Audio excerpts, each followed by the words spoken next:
जब एग्रीमेंट हो जाता है टेनेंट और उसका लैंडलॉर्ड का, तो बाज़-औक़ात उसमें एज़ सच कोई डेट, एज़ सच कोई जो है टाइम ड्यूरेशन नहीं हो, तो इस सूरत में हमें कब और किस तरह से जो है अपनी जो रेंट है वो पे करनी चाहिए? अगर तो अमूमन तौर पे कोई टाइम डिसाइड किया हुआ है, जो लिख लिया जाता है, अगर वो गैर कानूनी नहीं है तो कानून के मुताबिक आपने उसको फॉलो करना है। ठीक है। ठीक है। अगर नहीं लिखा गया तो 10वीं डेट तक आपने 10th ऑफ एवरी मंथ 10वीं तारीख होती है हाँ। As per the same rented premise ordinance 1979। और जो कंटोनमेंट रेंट रिस्ट्रिक्शन एक्ट 1963 है उसमें 5th है आपके पास। ठीक है। तो अगर कोई डेट नहीं तय की गई तो जो स्टैचू में लिखा हुआ है, कानून में लिखा हुआ है, वो 10वीं तारीख है। पेरेंट को पहले उसको देने की कोशिश करनी चाहिए। ठीक अगर है। वो नहीं देता उसको पोस्ट करके देने की कोशिश करनी चाहिए। वो फिर भी नहीं रहता तो उसको मनी ऑर्डर करवाना चाहिए कानून के मुताबिक। वो फिर भी नहीं ठीक है। देता तो कोर्ट जाके, उसको एमआरसी कहते हैं, आप हुँ। सादी जुबान में समझें, कोर्ट जाके एक अकाउंट खुलवा के उसमें जमा करवा दे। तो इससे ये हुँ। क्लियर हो जाएगा कि उसने डिफॉल्ट नहीं किया। ठीक है।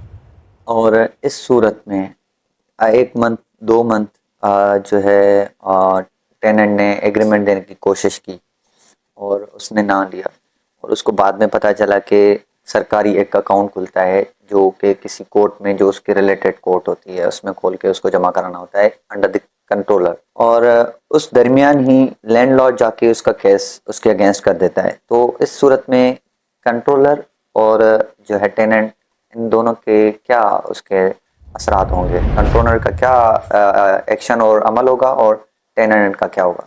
देखिए, लैंडलॉर्ड किराया जब नहीं लेता ना, लैंडलॉर्ड का जो एक बेसिक मकसद होता है ना, वो ये दिखाना चाहता है कि ये डिफॉल्टर है, इसने किराया दिया नहीं है जान के। हुँ। ठीक है। अब वसूली तौर पे जब, और ये तो बड़ी सिंपल सी बात है, जब आप लैंडलॉर्ड को किराया देने जाते हो, वो नहीं ले रहा, तो आप देने की कोशिश करो, मनी ऑर्डर कराओ, फिर भी नहीं लेता है, एमआरसी जमा करा दो। अगर आप वो नहीं करा रहे, इसका मतलब ये है कि 2 महीने से आप उसको देने की कोशिश कर रहे थे, वो नहीं ले रहा था और आपने कुछ नहीं किया। तो जब वो केस फाइल कर देगा, ठीक है, ठीक है। तो वो जाके ये बोलेगा इसने डिफॉल्ट किया है।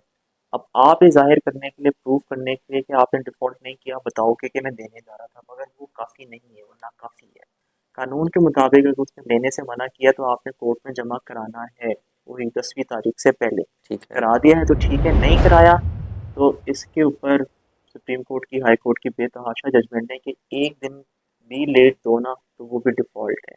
ओके। मगर आप इस तरह समझो कि कोर्ट का मकसद होता है इंसाफ करना। कोर्ट का मकसद ये नहीं होता कि कुछ लिखा हुआ है तो उसको बिल्कुल स्ट्रिक्टली फॉलो करना।